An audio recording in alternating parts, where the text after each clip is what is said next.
Won't be long. School's going to be out. Kids are going to be looking for ways to fill the summer. One of the best ways is through summer camp. And there are so many options. Sports camps, arts camps, academic camps. Well, now is the time to start thinking about that and making plans in advance. So I wanted to talk with our pediatrician, Dr. Scott Cyrus, about that to kind of give parents a heads up. Good morning. Good morning. It is hard because there's so many choices out there. And, you know, for what ages are kind of appropriate. And, you know, there's so much anxiety that goes with it, for mom and for kids. Exactly. Yeah. Yes, it's very, very, very true. I mean, you think about all the things that go on in summer camp.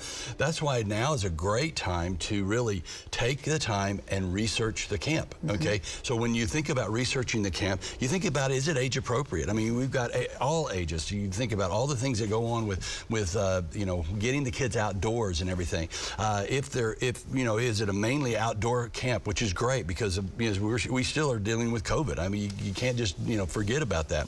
And then you look at, you know, if they're outdoors, well, we got to protect them outdoors. Sure. You think about mosquitoes, you think about all the insects, and you think about sun protection and things along those lines. And then with the camp being, you know, in this kind of COVID or post-COVID time frame, how are they doing their cleaning? I mean, we still have to think about how they're cleaning, what are they doing as far as disinfection and things like that. So, you know, you want to kind of do your research from the camp standpoint. One of the reasons I wanted to have you on to talk about this, because every year, you know, when Nick would do a sports camp, it was a physical that was associated with that. Just talk to us a little bit about, I guess, the medical aspects. What are some of the things parents need to be thinking about? Exactly. So when you think about the medical aspects, you think about your pre-camp physical. You know, is it going to be a day camp? Is it going to be an overnight camp? Are they going to be gone for a month long? Yeah. Are they going to be gone for a month? Is it a church camp? Whatever. They still typically will be very active, and they need a pre-camp physical. Update the vaccines. You know, with COVID and everybody staying home, staying away from the doctor because they're afraid that, you know, they're going to get COVID going to the doctor. A lot of kids have fallen behind on their vaccines, so this is a good time to catch up and make sure they're all fully vaccinated against the things that are going on. We may be seeing flu actually moving towards spring and summer, which is unusual because we've had our mask on all this time, and now, you know, we've kind of delayed it, not avoided it. So, you know, make sure that they have plenty of the routine medications.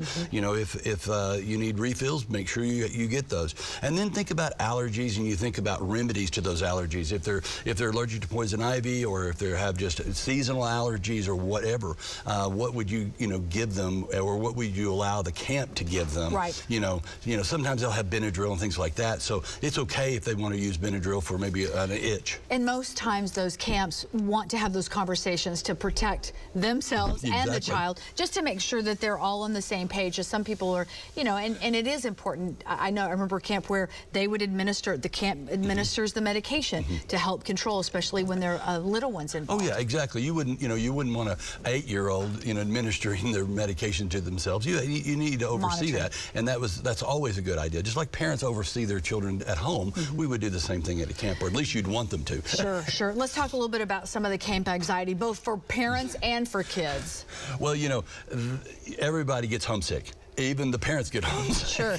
Despite the fact that we don't want to miss them, we miss them. We miss them, exactly right. And so you think about all that. How do you communicate with the camp? Can you send a postcard, or can your child send you a postcard that says, "Hey, I'm having a great time" and everything? Now, postcard, for those of you at home don't understand.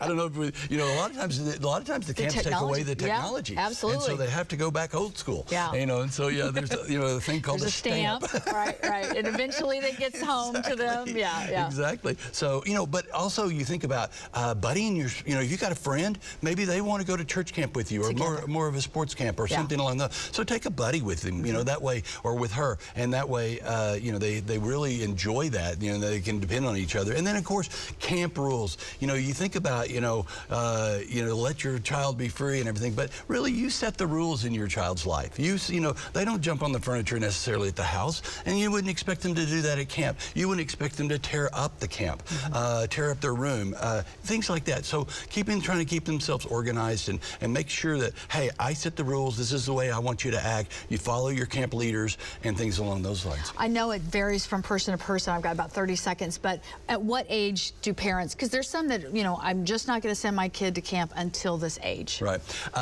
You know, camps, depending again if it's a day camp or if it's a overnight camp, you know, they say that 7 is an age that particularly you could do it overnight. I'm not sure. Again, you have to check your child. Sure. You know, you have to know the maturity of your child. Is it going like with a group of children?